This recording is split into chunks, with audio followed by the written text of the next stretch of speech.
Faith, trust, and a little bit of pixie dust. Chances are, if you're a New York Rangers fan, you had a whole lot of that tonight. Welcome into sports. I'm Yaw Bonsu. It was Game 3 between New York and Pittsburgh in the Stanley Cup playoffs. Let's jump to the second period. New York already down 4-1, but the Rangers went on to score 3 unanswered goals. Frank Vetrano, Artemi Panarin, and Andrew Kopp all finding the back of the net, and suddenly it's a tie game heading into the third period.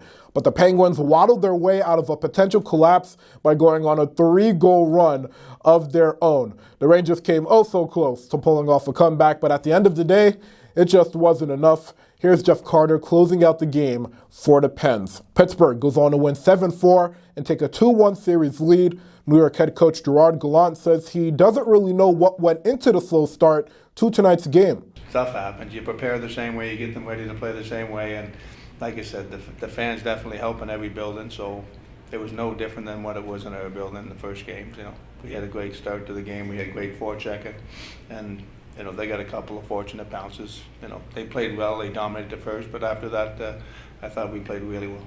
New York looks to tie things up Monday night. Puck drop is 7. All right, let's take a trip to Milwaukee, where another Game 3 took place, this time on the hardwood. The Bucks and Celtics looking to get an upper hand after splitting games 1 and 2 in Boston. And the big question, how would Giannis Antetokounmpo respond after what many consider to be a subpar performance last time out? The two-time MVP answered that question with a resounding 42 points, 12 boards, and 8 dimes. That included this go-ahead bucket with 44 seconds left to lift the Bucks over the Celtics 103-101.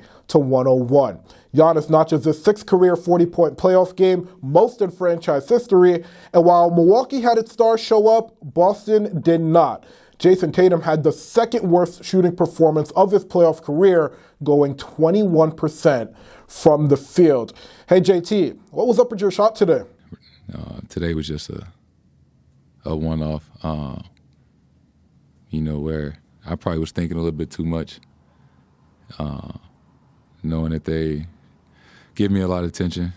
But obviously, I passed up some open looks that, I just should have, would have been best for the team. It all comes down to I just got to make better reads. And, sometimes, a lot of times it was for myself today that I passed up. Game 4 between Boston and Milwaukee is Monday. Tip-off is at 7:30. Finally, the Long Island community is mourning the loss of 10-year-old Lazar LaPena.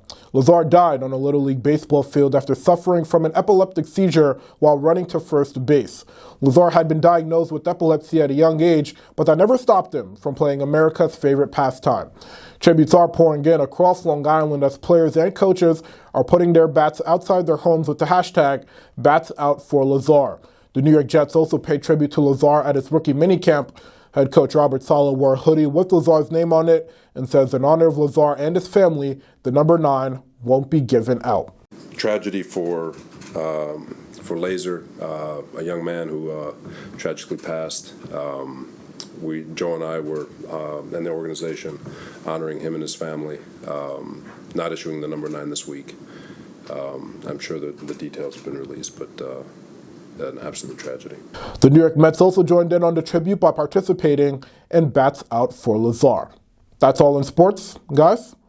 Back to you.